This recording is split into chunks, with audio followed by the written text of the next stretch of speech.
भिंड विधानसभा में इस समय चुनावी साल है। चुनावी साल में लगातार चुनावी दंगल में कई पहलवान कूदे हैं और इन पहलवानों को टक्कर देने के लिए कई जनता भी तैयार है, जनता भी अपना रुझान देने को तैयार है। यहाँ अलग अलग प्रत्याशी अलग अलग पार्टियों से उतर के आए हैं और मैदान में दावपेच और कई वादे लगातार जनता के पास कर रहे हैं।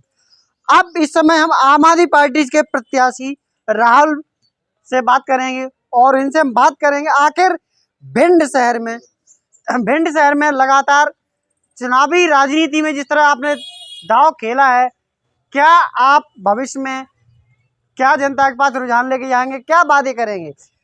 तो ये बताइए, सबसे पहले आपको बधाई आम आदमी पार्टी से प्रत्याशी बनाए जाने पर। बहुत बहुत धन्यवाद। ये बताइए, आप चुनावी साल आ चुकी है और लगातार क्षेत्र में अब आप सक्रिय हो चुके हैं। 5 साल में सक्रिय रहे ये तो मैं नहीं कह सकता, लेकिन वर्तमान में आप सबसे ज्यादा समय दे रहे हैं। क्या लगता है विधानसभा क्षेत्र आपकी है और कितना जनता के पास आपके पास पहुंचकर कितना आशीर्वाद मिल रहा है? देखिए, ये सवाल आपने पहली बार पूछा है किसी व्यक्ति में से, और है ना, ये बड़ा अच्छा सवाल है कि कितने टाइम से आप सक्रिय हो। आप क्षेत्र में अगर कभी जाएंगे तो आपको ये पता चलेगा कि पिछले 4.5 साल से मैं जनता के बिल्कुल बीच में हूँ। हर सुख दुख में, हर कार्यक्रम में, हर आयोजन में, धार्मिक कार्यक्रम हो या कैसा भी हो, हम हर जगह पहुँचते हैं और लोगों के साथ कनेक्टिविटी हमारी रहती है। चुनावी साल है, आपने बोला चुनावी महीना है, बल्कि चुनाव आ ही गया सिर पे। अब टिकट तय हुआ है तो चुनाव आएगी। आज शायद है ना प्रेस कॉन्फ्रेंस है चुनाव आयोग की, तो शायद एक आध दिन में शायद या आज ही आचार संहिता लग जाए। तो ये है कि आपने पूछा है तो जनता के बीच में जा रहे हैं, जनता से खूब आशीर्वाद मिल रहा है, जनता के साथ मिलकर आगे बढ़ेंगे और जनता खूब आशीर्वाद दे रही है। कितने साल से राजनीति कर रहे हैं आप, ये बताइए? राजनीति में करते हुए 8 साल हो गए लगभग, लेकिन सक्रिय राजनीति में हम 4 साल से 4.5 साल से बिल्कुल सक्रिय बने हुए हैं। कांग्रेस पार्टी में आपने 8 साल तक सेवा की है। हाँ, कांग्रेस पार्टी तो वैसे हमारा देखा जाए तो पूरा खानदानी कांग्रेस में रहा है। हम पैदा भी नहीं हुए तब से हमारे पुरखे जो थे वो सब कांग्रेसी रहे। हमारे चाचा वगैरह सब, मेरे पिताजी हमारे सरकारी नौकरी में थे तो वो नहीं, लेकिन पूरा परिवार हमारा कांग्रेसी रहा है। और हमारे भाई भी है ना यहाँ से ना अध्यक्ष रह चुके हैं, युवा कांग्रेस के अध्यक्ष रह चुके हैं हमारे बड़े भाई। तो इस तरीके से देखा जाए तो पृष्ठभूमि तो हमारी कांग्रेस ही है, लेकिन कांग्रेस अपने कार्यकर्ताओं को रखा ले, ये कांग्रेस की बहुत बड़ी उपलब्धि मानूंगा मैं। तो वो रखा नहीं सकती क्योंकि वो सम्मान, काम या कुछ भी है ना देने को तैयार ही नहीं है। मतलब पदाधिकारी मेरे साथी महासचिव भी कम से 70-80 है, लेकिन किसी के पास एक इतना सा काम नहीं है, घर पे बैठे हैं सब आराम से। तो कांग्रेस क्या लग रही है, नए युवाओं को टिकट देने की इच्छा नहीं जाहिर नहीं करती है? नहीं, मुझे नहीं लगता कांग्रेस, मुझे तो बुजुर्गों की पार्टी दिखाई देती है, शुद्ध विशुद्ध बुजुर्गों की पार्टी है कांग्रेस। वही एक रवैया उनका, वही पुराने लोग, उनके 20-20 साल पुराने लोग, 30-30 साल पुराने लोग उनको टिकट देगी। उनके कहने से उनके बच्चों को टिकट दे देगी, उनके कहने से समर्थकों को टिकट दे देगी, लेकिन देगी बुजुर्गों को ही। सियासत विरासत में मिल जाती है वहाँ। बिल्कुल सियासत विरासत में मिलती है वहाँ, बिल्कुल सच कहा आपने। अच्छा, ये बताइए, अभी आपने आम आदमी पार्टी ज्वाइन की है, लगातार 4 महीने ही हुए ही नहीं है, आपने मेहनत इतनी भी नहीं की पार्टी में, लगातार सक्रिय भूमिका, कई और भी लोग लगे रहे पार्टी खड़ा करने में, लेकिन आप अचानक कहते हैं कि किसी की थाली में तो रोटी छीन के ना लाना, तो आप टिकट कैसे छीन के लाए? क्या आपका सोर्स रहा है, कहाँ से जो कि कई लोग प्रत्याशी लाइन में लगे थे वो नहीं ले पाए? नहीं, ये ऐसा मत कहिए कि किसी थाली में से रोटी छीनना या कुछ भी। मैं ये कहूँगा कि मैं वरिष्ठ नेतृत्व से मिला दिल्ली जाके, यहाँ पे भी मैंने अच्छे लोगों से मुलाकात करी, अपने पार्टी के जो लोग थे कार्यकर्ताओं से लेके मैंने पदाधिकारी जो बड़े बड़े थे, जिलाध्यक्ष, उससे भी लोकसभा प्रभारी वगैरह जितने भी लोग थे, सबसे है ना मुलाकात करी, सबसे आशीर्वाद लिया। और पार्टी ने देखा जबकि ये लड़का काबिल है, मैंने जो मेहनत करी कांग्रेस को इसका फ़ायदा लेना चाहिए था, लेकिन कांग्रेस नहीं ले पाई। तो मैंने कांग्रेस से है ना स्वेच्छा से अपनी से सबसे धन्यवाद देते हुए, मैं कोई आरोप नहीं लगाना चाहता कांग्रेस के ऊपर, क्योंकि ये होता है कि किसी पार्टी को छोड़ो तो तमाम बुरे उल्टे सीधे आरोप लगाए जाते हैं, लेकिन मैं वो नहीं करना चाहता। मैं तो सिर्फ इतना कहना चाहता हूँ कि इस्तेमाल नहीं कर पाई कांग्रेस मेरा। मुझ जैसे कार्यकर्ता, मेहनती कार्यकर्ता जो अपने पैसे भी खर्च करता हो, जो मजदूरों की तरह लगता हो, किसी भी कार्यक्रम में भीड़ इकट्ठी करता हो, उसके बावजूद भी है ना कांग्रेस अगर रखा नहीं पाई, तो ये कांग्रेस को विचार करना चाहिए, सोचना चाहिए कि ऐसे कार्यकर्ता अगर वो छूट जाएंगे तो कांग्रेस करेगी तो जो मोदी नारा देते हैं कि कांग्रेस मुक्त भारत, वो मुझे लगता है वो आगे आ जाएगा, सामने आ जाएगा कुछ सालों में। तो ये पार्टी ने, आम आदमी पार्टी ने मुझ में देखा, काबिलियत देखी, हुनर देखा, तो उन्होंने मुझे टिकट दिया, अब मैं आगे बढ़ूंगा। भिंड में भाजपा कांग्रेस के अलावा लोग तीसरा विकल्प चुनना नहीं चाहते हैं। ये आपकी भ्रांति है कि तीसरा विकल्प नहीं चुना होता तो ये अभी पूर्व के विधायक जो थे वो हाथी सिंह विधायक थे। अब ये टूट गया भ्रम, ये भ्रम टूट गया कि कांग्रेस भाजपा के अलावा भी किसी को देखना चाहते हैं लोग, ये अब तय हो गया है। और आप देखिएगा इस बार आम आदमी पार्टी भिंड में झंडा गाड़ेगी, चुनाव जीतेगी। जनता का खूब आशीर्वाद मिल रहा है और जनता खूब चाहती है कि मैं जीतूं। कितने वोट से चुनाव जीतने वाले हैं? अब ये तो जनता तय करेगी, आशीर्वाद जैसा जैसा मिलेगा, लेकिन मैं ये बताना चाहता हूँ कि जीतूंगा जरूर, ये पक्की बात है।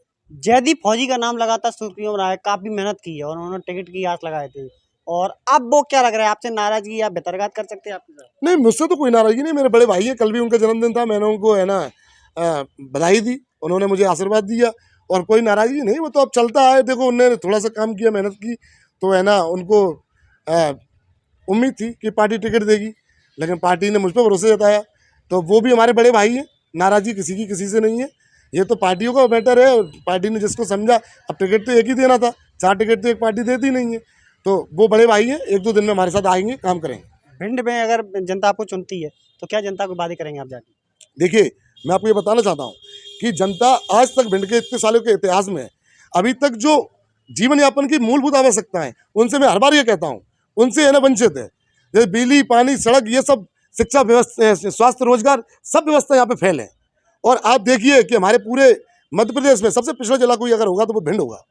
स्वास्थ्य भी फेल है, स्वास्थ्य भी फेल है। स्वास्थ्य तो है ही नहीं भिंड में, स्वास्थ्य तो बिल्कुल है ही नहीं। आप ये मान के चलो, डॉक्टर अपनी मनमानी चलाते हैं, कोई अपनी सीट पे बैठा नहीं मिलेगा। आप 12 बज रहे हैं अभी, आप देख लो जाके, आपको हॉस्पिटल चैम्बर में अपने डॉक्टर नहीं मिलेंगे, सब अपने प्राइवेट हॉस्पिटल घर पे देखेंगे, प्राइवेट हॉस्पिटल में भर्ती करेंगे, प्राइवेट क्लिनिक चल रहा है हॉस्पिटल। आप तो अस्पताल में ही रह रहे हैं, लेकिन अस्पताल में आपने आवाज क्यों नहीं उठाई? देखो अभी तक क्यों आवाज नहीं उठाई हमने, इतना बड़ा आंदोलन किया हमने, इतना है ना MP आज तक पे चैनल आपका जो है उस पर भी चला हमारा, और खूब लोगों ने उससे देखा, हमने बहुत आवाज़ें उठाई हैं। और मेरे वजह से ये है कि हमारे वजह से कुछ डॉक्टर बैठने लग गए अपनी जगह पर, लोगों को सहूलियत मिल जाती है। कोई लोग हमें लगाते हैं फ़ोन, तो हम कहते सुनते हैं, तो कम से कम दिख जाते हैं, बिस्तर मिल जाते हैं, बेड मिल जाते हैं, व्यवस्थाएं हो जाती होंगी। वरना आप जाके देखो, आदमी इतनी बुरी तरीके से परेशान और प्रताड़ित है हॉस्पिटल में, जिसकी कोई हद नहीं है।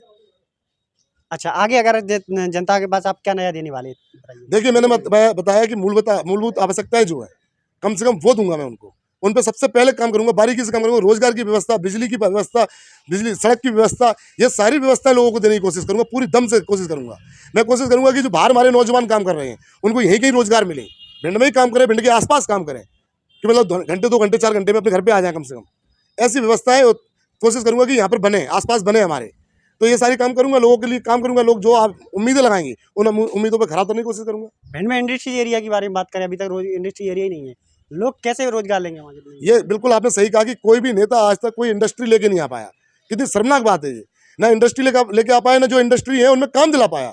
हमारे ही भिंड में कई सारे प्रतिष्ठित व्यक्ति हैं जिनके बड़े काम हैं, जिनके 100-100, 500 लोग काम कर रहे हैं, लेकिन वहाँ पे भिंड का आदमी काम नहीं कर पा रहा।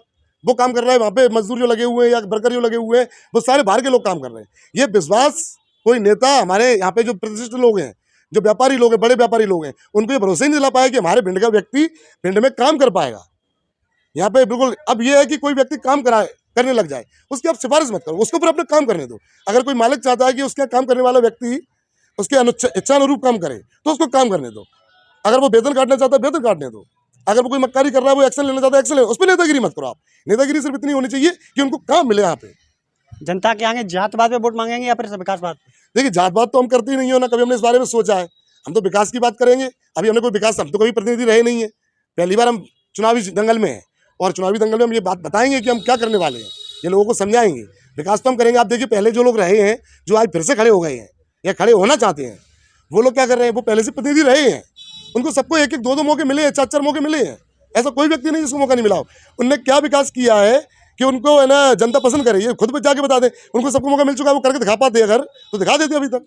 भिंड में आप बात करें तो 4 प्रत्याशी आप ही के समाज के हैं, तो क्या लग रहा है, इससे आपको नुकसान है या फायदा है? हमें तो फायदा ही है। हमें तो ऐसे लोग मिल रहे हैं जिनने कभी काम नहीं किया। ये जात की बात मत करो, आप तो काम की बात करो। भिंड में राजावत वोट ज्यादा है।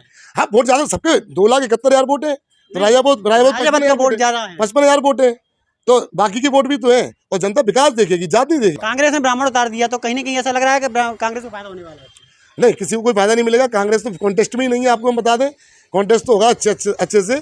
कांग्रेस का तो आता पता ही नहीं, पिछले चुनाव में देखा आपने, जमानत जब्त हुई, फिर जमानत जब्त हो जाएगी। आप जातवाद को छोड़ के विकासवाद पर आज चुनाव लड़ रहे हैं, कहने का मतलब ये है? बिल्कुल, मैं जनता के बीच में जाता हूँ, जनता का खूब आशीर्वाद, माताओं बहनों का, बुजुर्गों का, युवा साथियों का, सबका, बच्चों का बड़ा प्रेम मिलता है। ये आशीर्वाद मिलेगा, चुनाव जीतेंगे हम, खूब आगे बढ़ेंगे। ग्राउंड जीरो पर रिपोर्ट देखने के लिए सब्सक्राइब कीजिए सावधान हिंदुस्तान और देखिए आपकी ग्राउंड की खबरें अरविंद शर्मा ततावली के साथ।